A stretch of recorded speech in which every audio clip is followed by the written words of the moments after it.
Tales of a Fourth Grade Nothing, written by Judy Bloom, Chapter 6, Fang Hits Town. Fudge liked his new bed a lot. There was just one problem. He fell out of it every night. By the fourth night, my mother and father got smart. They pushed the bed against the wall and surrounded the other side with chairs. Now there was no place for Fudge to fall. But every morning, my mother found him curled up in one of the chairs. My father said they could have saved their money since Fudge was so happy sleeping on an old chair. On Saturday, we had to go to the dentist. He wanted to check Fudge's mouth again to make sure everything healed all right since his flying experience. Dr. Brown is an old friend of my father's. They went to school together. He's always saying he takes special good care of me and Fudge because we're chips off the old block being my father. His office is on the other side of the park. It's near Madison Avenue. My mother said we'd make a day of it, and wouldn't that be fun? I'd rather go to the movies with Jimmy Fargo, I told her.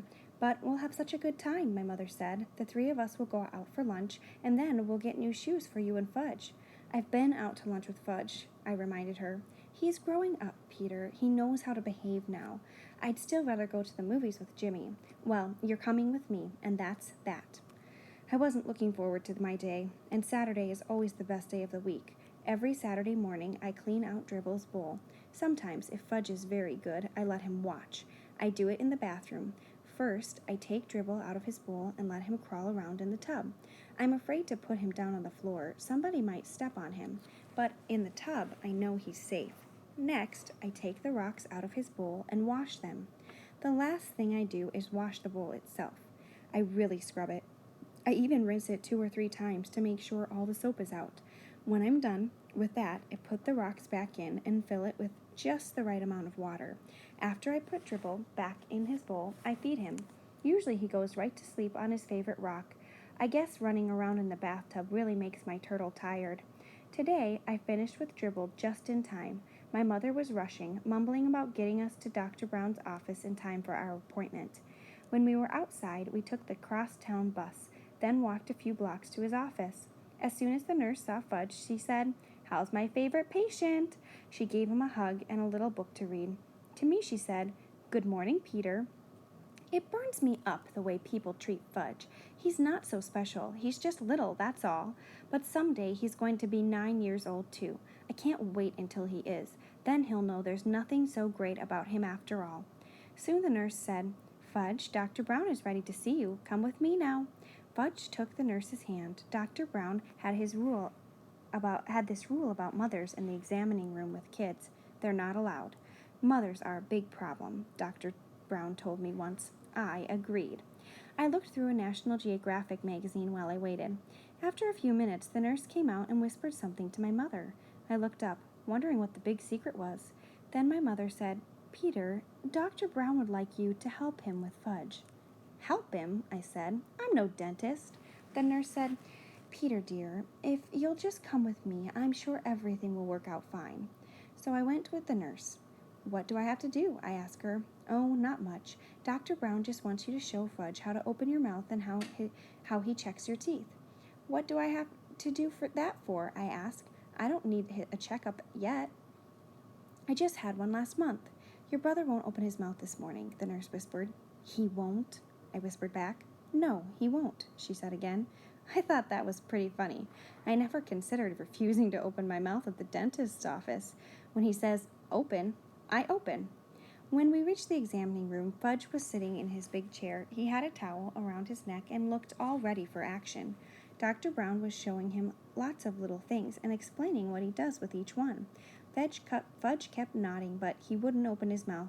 "Ha, Peter," Dr. Brown said when he saw me. "Would you open your mouth so I can count your teeth?" That's what he tells little kids he's doing, counting their teeth. Little kids will believe anything. I went along with Dr. Brown's joke. I opened my mouth very wide, much wider than when I'm the real patient. He put his mirror in and I said, "Wonderful teeth, just beautiful, a regular chip off the old block. Such a shame your brother can't open his mouth the way you do." "Can so," Fudge said. "No," Dr. Brown told him, "you can't open your mouth nearly as good as Peter." "Can so? See?" Fudge opened his mouth.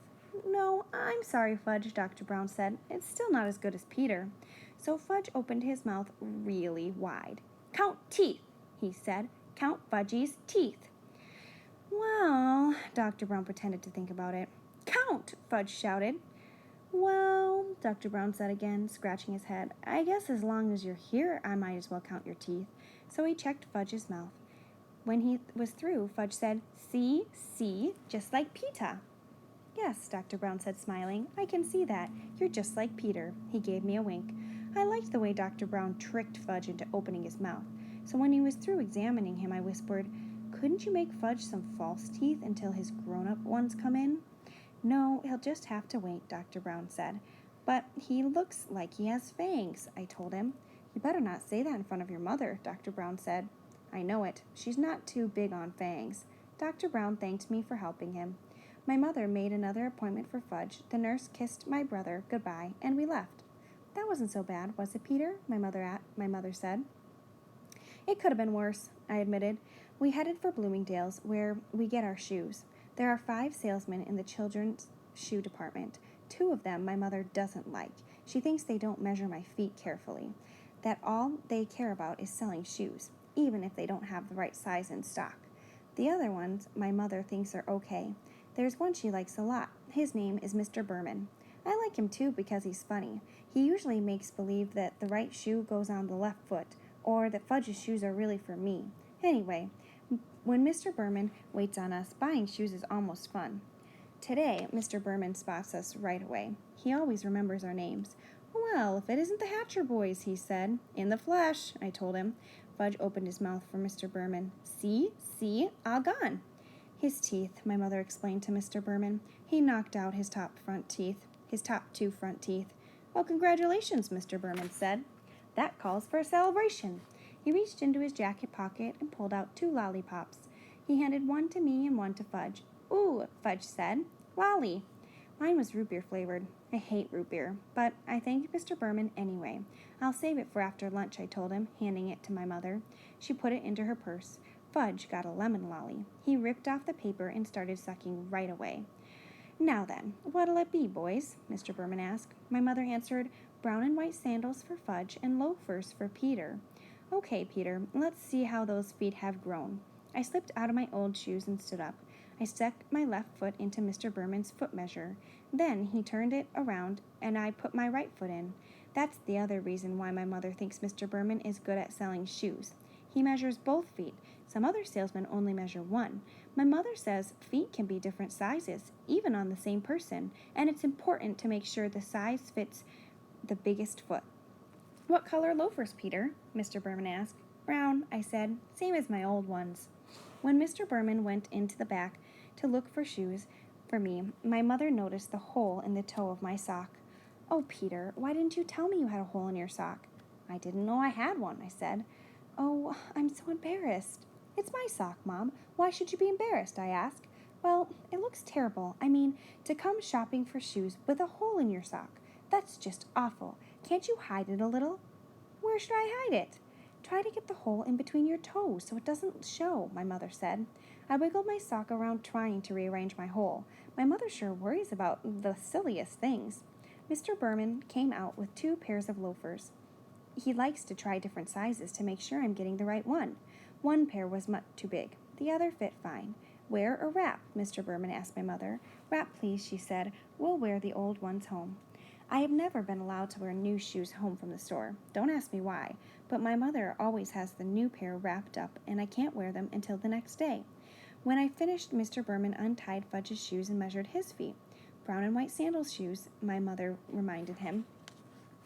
Mr. Berman went into the back and returned with 2 shoe boxes, but when he opened the first box and Fudge saw the sandal shoes, he said, "No."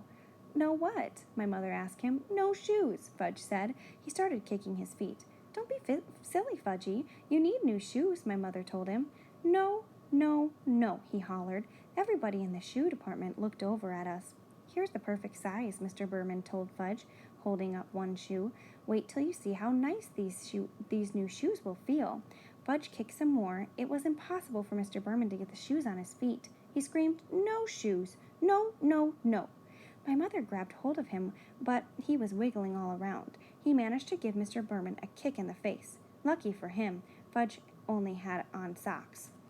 Now look, Fudge, my mother said, you must get new shoes. Your old ones are too small, so what kind do you want? I don't know why my mother bothered to talk to him like he was a regular person, because when Fudge gets himself into a temper tantrum, he doesn't listen to anything. By that time he had thrown himself onto the floor, where he beat his fist against the rug. What kind do you want, Fudge? Because we're not leaving here until you have new shoes, my mother said, like she meant it. I figured we'd be there for the rest of the day, or maybe the week. How could my mother have been embarrassed over a little hole in my sock and then act like nothing much was happening when her other son was on the floor yelling and screaming and carrying on? I'm going to count to 3, my mother told Fudge, and then I want you to tell me which shoes you want. Ready? 1, 2, 3. Fudge sat up. Like Pita's, he said. I smiled. I guess the kid really looks up to me. He even wants to wear the same kind of shoes. But everybody knows you can't buy loafers for such a little guy. They don't come in your size, Mr. Bierman told Fudge. Yes, yes, yes, like Pita's, Fudge hollered. Mr. Bierman held up his hand and looked at my mother, as if to say, I give up. But my mother said, I have an idea. She motioned for me and Mr. Bierman to come closer. I had the feeling I wasn't going to like her idea, but I listened anyway. I think we'll have to play a little joke on Fudge, she said. What do you mean? I asked.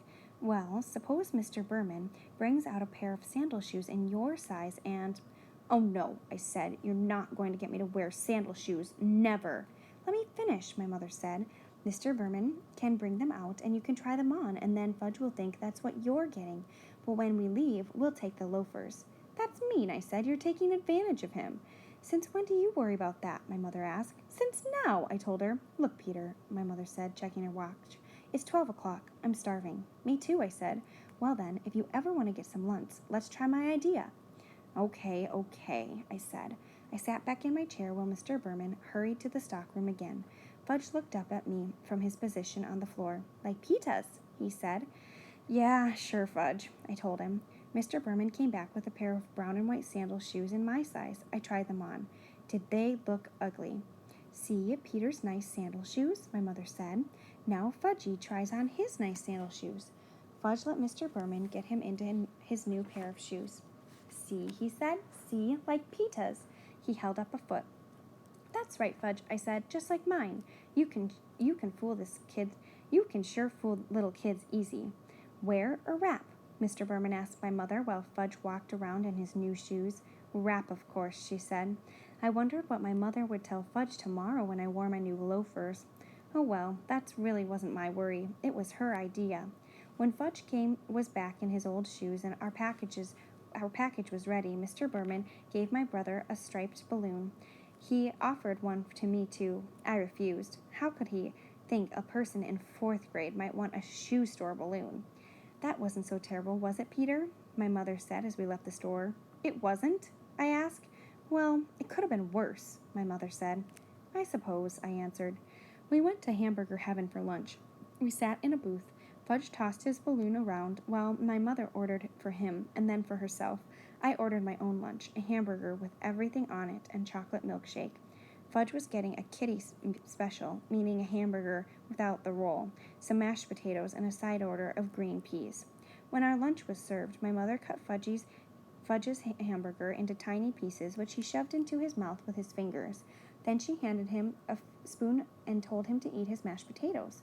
But instead of eating them, he smeared them on the wall. See, he said. I thought you told me he wouldn't behave like that anymore, I told my mother. Fudgy. That's naughty. You stop it right now, my mother said. But Fudge sang, Eat it or wear it. And he dumped the whole dish of peas over his head. I laughed. I couldn't help it. He looked so silly with the peas falling from his hair. And when I eat and laugh at the same time, I choke. So I choked on my pickle, and my mother had to whack me on the back, which gave Fudge another chance to spread mashed potatoes on the wall. That's when the waitress asked my mom, Did we want anything else? No, thank you, my mother said. We have more than enough now.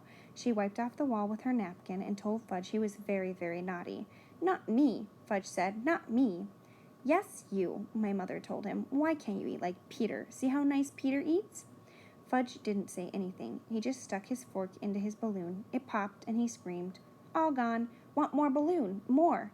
Shut up, I told him. Can't you ever act human? That's enough, Peter, my mother said. She should have slugged him.